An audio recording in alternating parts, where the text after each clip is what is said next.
Tuko na mashabiki mbalimbali ambao wanafuatilia kuelekea mpambano wa dabi ya Kariakoo. Wana mawili matatu ya kuzungumzia mechi hiyo. Mambo vipi? Safi. Jina unaitwa nani? Naitwa Ibrahim Masunsu.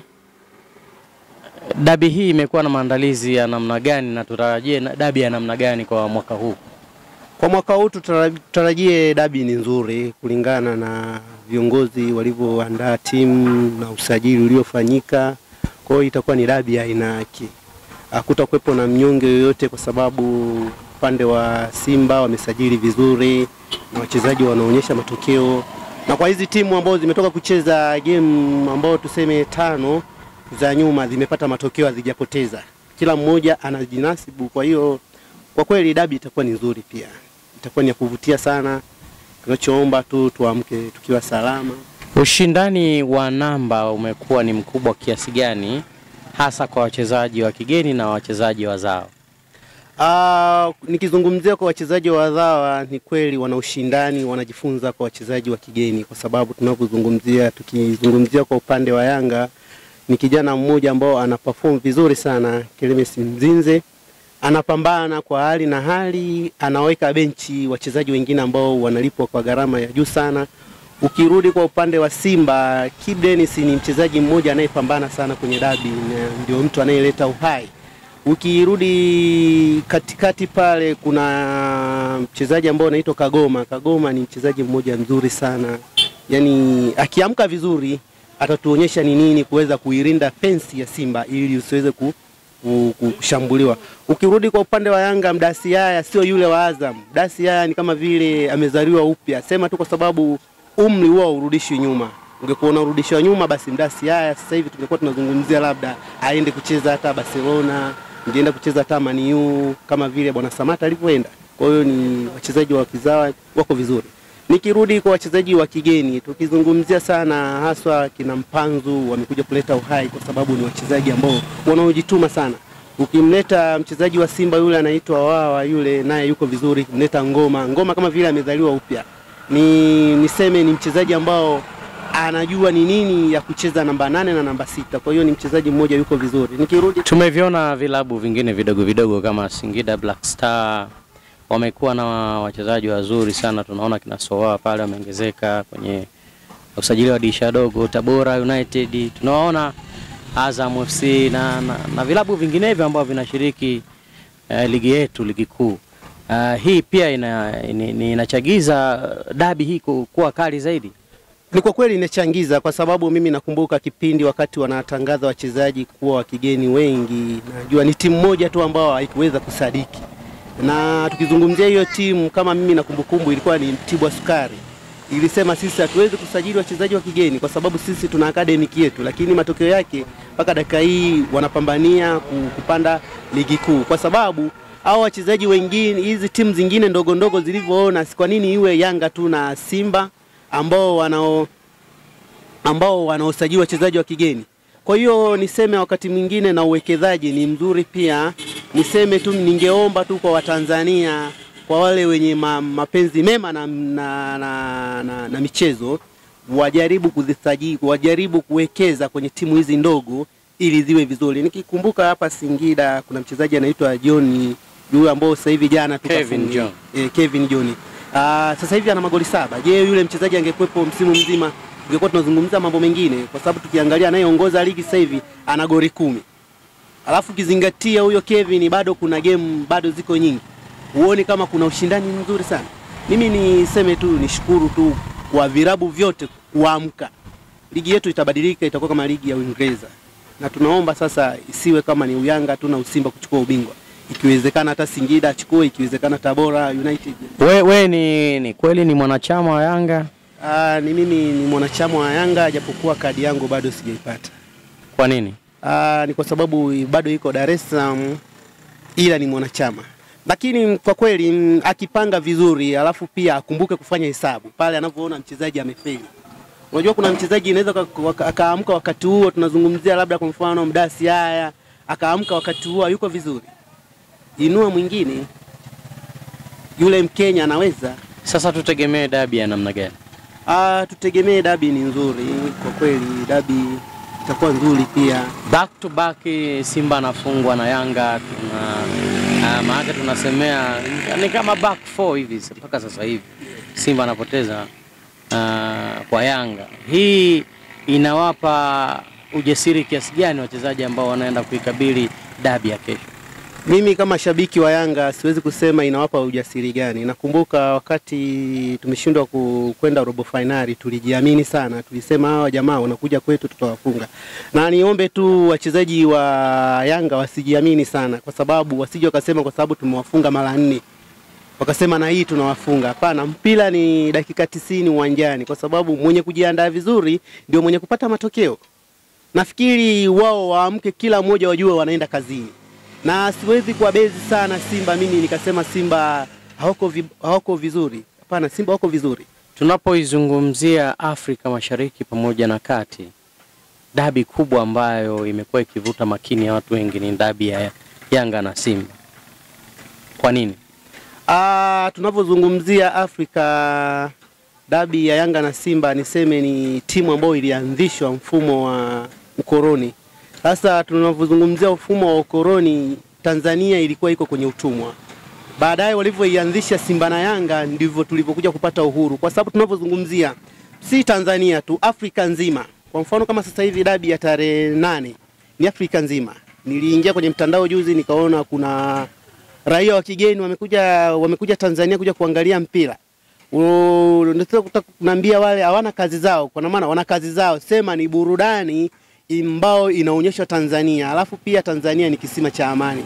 Na ndio maana watu sana wanaipenda sana dabi ya Tanzania Afrika nzima. Na niseme tu watu wengi sana huwa wanasema Tanzania huwa iangaliwi duniani. Hapana, Tanzania inaangaliwa duniani kulingana na jinsi ilivyo, na kulingana na dabi jinsi ilivyo, kulingana na hawa watu ambao wana utani wao.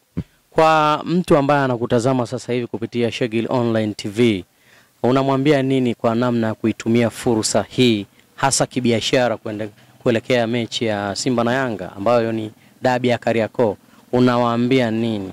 Unamwambia nini Mtanzania ambaye yupo wilayani Igunga, Mtanzania ambaye yuko Tabora? Unamwambia nini Mtanzania ambaye yuko Mwanza, Lindi, Mtwara, Dar es Salaam na viunga vyote hapa nchini Tanzania? Unamwambia nini kuitumia fursa kwenye game hii ya Kariakoo, hasa wajasiriamali wadogo wadogo? Mimi ni washauri kutumia fursa. Kwa mfano niseme walioko Taifa pale, wafanyabiashara wadogo wadogo wakienda na nguo watajipatia, kwa sababu hii dabi huwa haijirudii mara 2 kwa mwaka, tuseme mara 3 kwa mwaka, kwa sababu ni mara 1 kwa mwaka. Sasa niseme kwa wale ambao wanaoangalia Shagi Online TV, niseme hata wao wana fursa za kutumia, kwa sababu ni jinsi gani ambao niseme kujituma. Kwa mfano kama sasa hivi kuna baadhi ya watu wengine niseme Igunga hapa Tabora wameshaagiza jezi, umeona Kwa hiyo kuna kuagiza jezi kwao kuja kuziuza jezi ni fursa pia, ni kwa manufaa, umeona. Mfano mimi mwenyewe hapa nilipo hapa, mimi nafanya kazi ya library, nikipiga wimbo wa Yanga kuna watu watakuja kuchukua, nikipiga wimbo wa Simba watakuja kuchukua, wataenda kusikiliza majumbani mwao, watapata burudani. Na niseme tu nikuambie kwa jinsi ninavyokaa hapa kwa kesho, ni kuahidi ndugu mtangazaji, kesho atakayefungwa mimi hapa nitakuja kupata hela, kwa sababu woga wananiambia piga wimbo fulani, wanaanza kushindania, kwa sababu mimi mwenyewe ni fursa mojawapo hiyo. Yupo mzee mmoja anaitwa ni mwana Yanga, pikipiki yake ni Yanga, alafu yupo mzee mwingine tena yeye huwa ni mwana Simba. Sasa uoga wanakuja hapa baada ya mechi kuisha, wao wanakuja hapa wanasema bwana piga wimbo fulani huo. Sasa unapoanza kupigwa wimbo fulani ule, mimi napata nini? Napata pesa. Na rais wa TFF Mheshimiwa Wallace Karia amekuwa na mchango mkubwa sana kwenye maendeleo ya soka hapa nchini Tanzania. Wewe una neno lipi la kumwambia?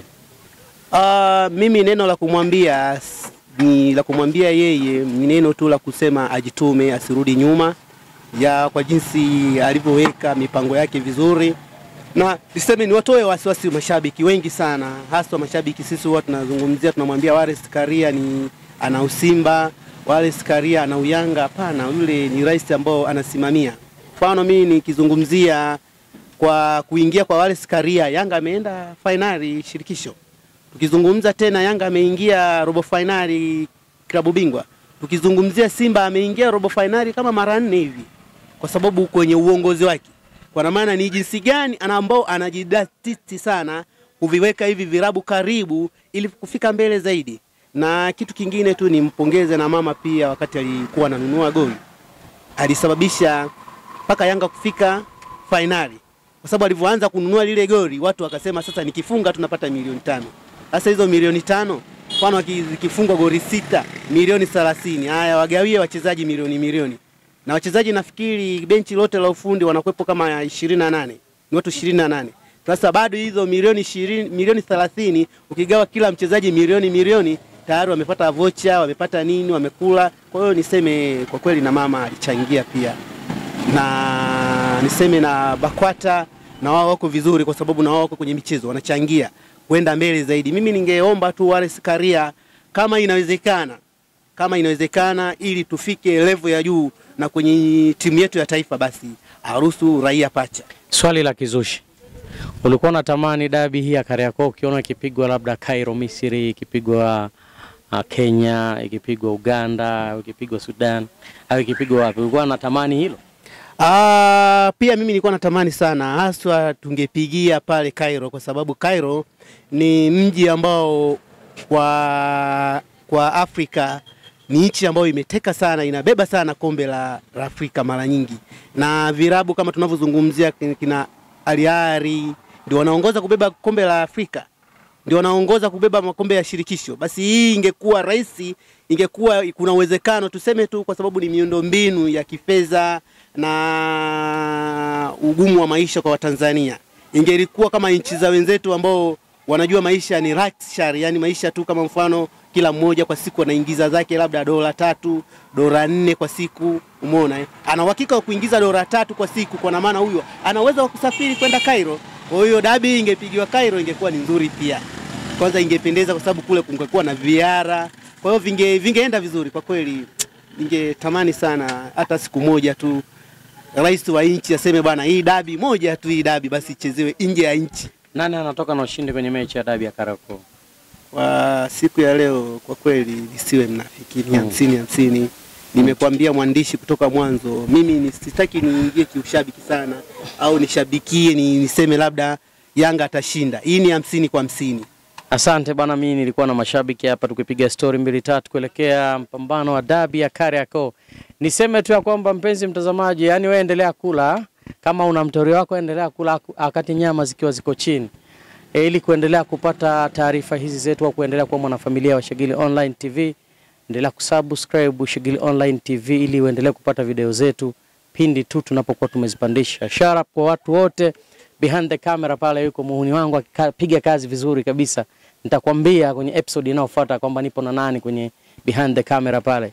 Niendelee kusema tu kwamba nani atakayemfunga paka kengele, hili ni swali ambalo watu wote bado tunajiuliza. Na jamaa hapa ameamua kunikwepa, lakini sisi kama Shigili Online TV ni kukusogezea tu hizi taarifa popote pale ulipo duniani na popote kabisa pale ulipo. Asanteni sana kwa kunisikiliza. Ciao.